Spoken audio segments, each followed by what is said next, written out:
nadamay yung dati kong asawa tsaka yung anak ko na baby pa. Price tag, ikinuwento ang tunay na istorya sa likod ng nag-viral na video niya. Poison 13, niresba ka ng basher niya. At aklas, ipinaliwanag ang judging sa battle rap.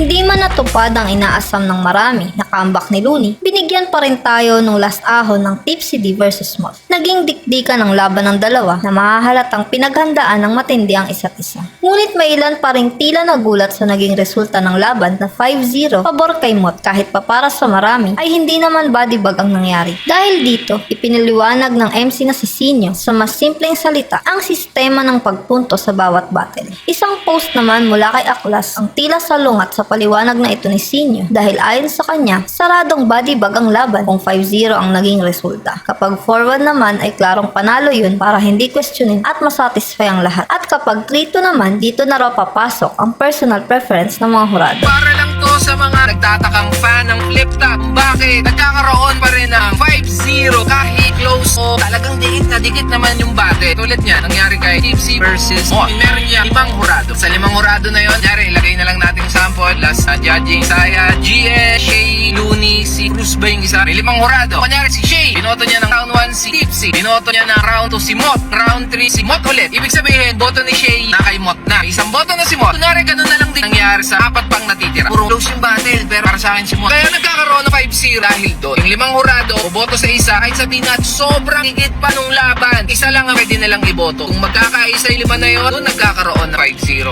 Niresba ka naman ng MC na si Poison 13 ang pambabash sa kanya ng anonymous poster sa isang group na nagsabi wala raw may pake sa kanya kahit na marami na siyang tinalong mga sikat dahil hindi naman daw siya laging pinaghahandaan ng mga ito. Hindi pa ito nakontento at pati ang pisikal na anyo ng MC ay tinira rin. Binanggit rin ito ang pagkatalo ni GL sa kanya dahil sa line marking ni Poison 13 sa mga past battle nito kung saan experimental pa rito si GL. 10 taon na raw si Poison sa liga ay hindi pa rin daw ito nag-champion dahil choker daw ito pag nasa isa buhay at ang mas nakakahiya pa raw ay nang talunin ito ni Luxuria. Sinagot naman ito ni Poison na hindi niya raw kasalanan kung hindi siya pinaghahandaan ng mga nakalaban niya. Mas okay pa nga raw na walang pakialam ang tao sa kanya dahil hindi naman siya naghahangad ng kasikatan. Tanggap na raw ni Poison na hindi siya nag-champion pero babattle pa raw siya hanggat gusto niya. Lalapag sa lahat ng minor league at susuporta sa mga kapwa niya artist, sikat man ito o hindi pa.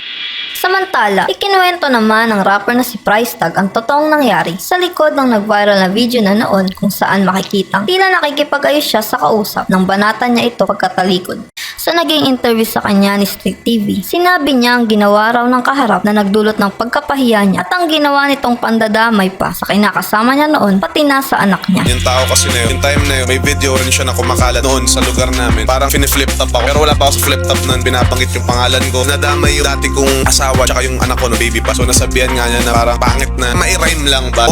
Tapos yung mong na anak. Tapos sinasabi na kailangan ko daw sumagot. Sagutin mo to ng video rin na rap. So di ba nung panahon nun pagka-flip top, dadamay nanay mo, asawa mo, magulang. Pero gets ko naman, gusto niya maging flip top MC siguro. Eh ako nun, hindi na ako battle MC. Sabi ko, napahiya ako, dadamay yung mag-ina ko. Kailangan ko magawa ng paraan na naka-video ko. Kaya yung sinasabi na iba na parang nakatalikod. Hindi ko pwede nang hindi kami bati-bati. Hindi ko mabibidyoan yun. Alam ko na pagkita ko sa kanya, bullying ko siya agad. DJ cam ba yung gamit nun? Although, nagulat yung kaya namatay eh. Nagulat yung pinabidyo ko. Kaya, siya na pa. Hindi rin. Although, kabataan na lang yun. Hindi na parang gawin ngayon.